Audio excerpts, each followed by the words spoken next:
Hey everybody, welcome to BASSTalk. We're in a little bit different part of my studio tonight. Got this little beautiful little thing running around here in the studio too. We are fostering kittens. But this is BASSTalk. So if this is your first time here, thanks for joining in. We're here every Wednesday night, 9 p.m. Eastern time. 6 p.m. Pacific time here at the Facebook page if you're watching there, Freekbass Music, at the YouTube page, which is the Freekbass channel, and of course over at Twitch as well. So we're at all kinds of places. If you're watching live, hello, thanks for joining in. It's always great having, and thank you so much for always tuning in every Wednesday night at 9 p.m. And if you're watching at a different time, whether it's in the morning or night, maybe even a week later, hello to you too as well. If you're watching on YouTube and you're digging this, please, of course, hit the old like button. And of course, please subscribe to the channel. And if you're watching at Facebook, please share this on your feed. That really helps a lot. So anyway, so we talk everything bass here at BASSTalk with Freekbass. And tonight we're going to do something special. We haven't done one of these in a while. I think it was a few months since we've done one of these. We're going to do an unboxing tonight. And what I have here in my hand, it doesn't really look like a bass, does it? Maybe a big effects pedal? Well, we're going to find out here in a minute. But what I'm going to tell you what this is really cool. So a lot of people always ask me what it was like to work with Bootsy Collins. And Bootsy is, as some of you may or may not know, is my first few albums. He produced my first few albums and just taught me so many life lessons. We have so many little kitties running around here tonight. Say hello, hello. We're fostering kittens. So these are studio kittens. Here's another one. They're everywhere. Say hello. But one of the they said, what was it like working with Bootsy? And like, I'm sure you learned all this amazing bass stuff, being two bass players. Well, of course I did learn a ton of bass stuff from him, but one of the biggest things that I learned from Boot, which was invaluable, was how to produce and records, how to produce, whether it be in the studio or live, whatever the case may be.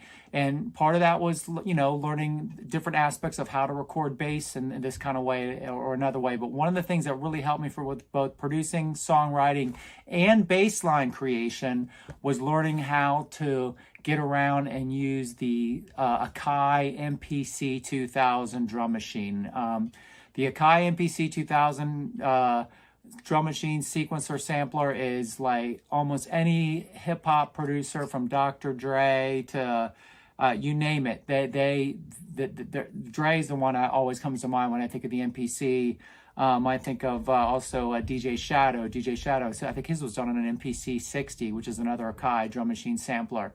Anyway, it was a huge part of who I am. As I almost had a drum machine as far back as when I started playing bass. They were almost simultaneous. I mean, it wasn't that much longer after I've been playing bass is when I got a drum machine, which really helped me so much. And I advise it for you too, no matter what kind of drum machine you get. Help me with thinking about how to create bass lines and produce bass lines. And, there's the physical thing where you're physically making beats with your fingers. And that also translates very well when you're playing bass too. So there's so many great things about having, as a bass player, having a drum machine, and especially with a sequencer and a sampler. But again, the Akai was my big thing. So Akai, for a few years, they did everything kind of more incorporated with laptops and computers. You could buy the pads and you would be triggering a computer version of what the Akai was. Well, over the last couple years, they've been actually coming up with standalone units. And one of the ones that's came out, I think it's been about a year and a half, 2 years. I'm not even sure if it's a full 2 years yet, but they came up with this one called the MPC One, which I kept reading about. People kept telling me about it, and I kept seeing popping up on my YouTube feed all the time.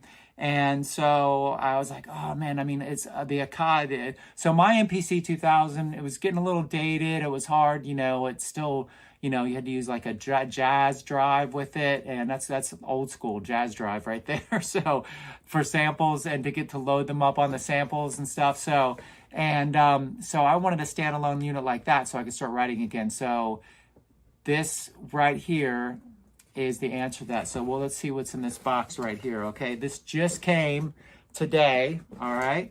So, you gotta be careful with these boxes. There you go. Let's see what happens.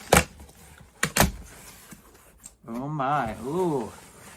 So what we have here is the Akai MPC One. It's the official unboxing of this. Here we go. Let's get some nice, put that there. Be careful with knives if you're a bass player. I'm a klutz too. So I'm gonna set this over here. Let's see what we're looking at right here. Oh my, this is beautiful. Very, very, very cool.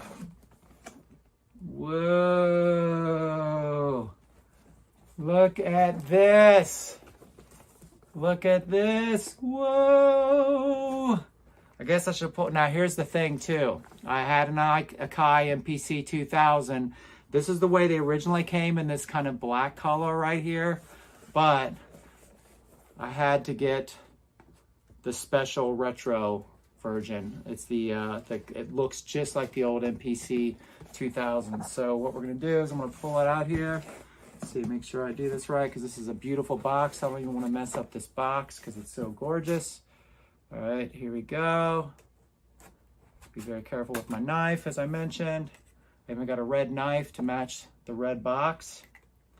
Okay, here we go. I think that's it. Let's see what this guy looks like. Here we go. Dun, dun, dun. Oh, kitty's in the box over there. I don't know if you can see that or not.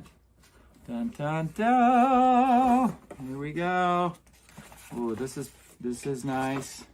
Got this whole kind of layout of the map, basically like the whole, how everything's mapped out on this thing. It smells new, which is awesome.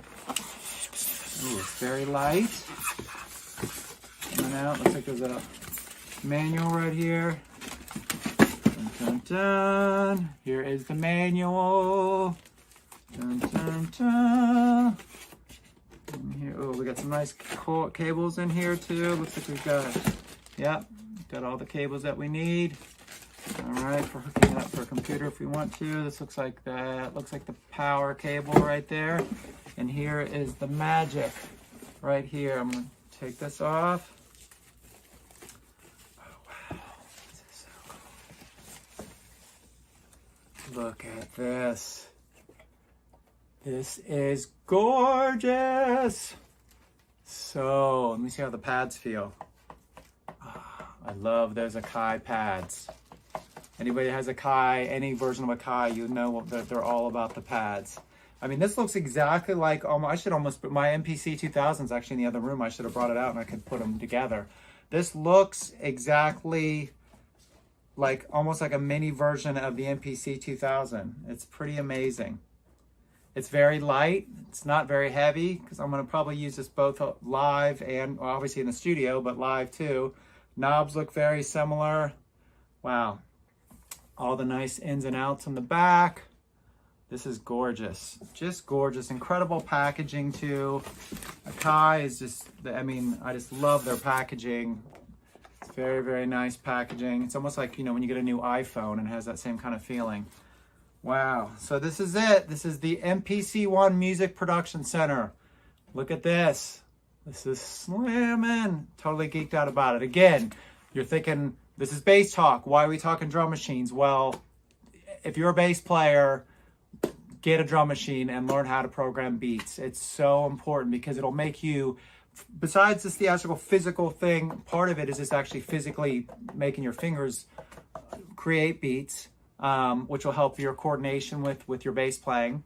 But the other thing that's super important is it makes you think about the whole song. And as you as a bass player, you want to think about the entire song. You want to think about what the drummer's doing, what the guitar player's doing, what the keyboard player's doing. And if you put beats together like that, it's just going to make you a better, just not just a better bass player, all around musician and songwriter. But specifically, I guarantee your bass lines will jump up quite a bit if you're thinking about beats as well as you're thinking about your playing too as well.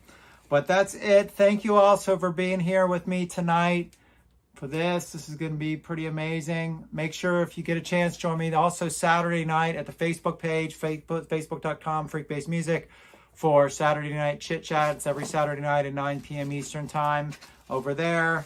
And that's it. So I'll do another video soon of actually when I get this whole thing hooked up. I'm obviously going to create lots of beats with this. And, you know, this is actually the other cool thing about this. This is actually a full-fledged standalone man, these kitties are going to town on this over here. It's a full-fledged standalone unit. So it's like you don't even really need a computer. I mean, obviously there's things you can do having a computer with it.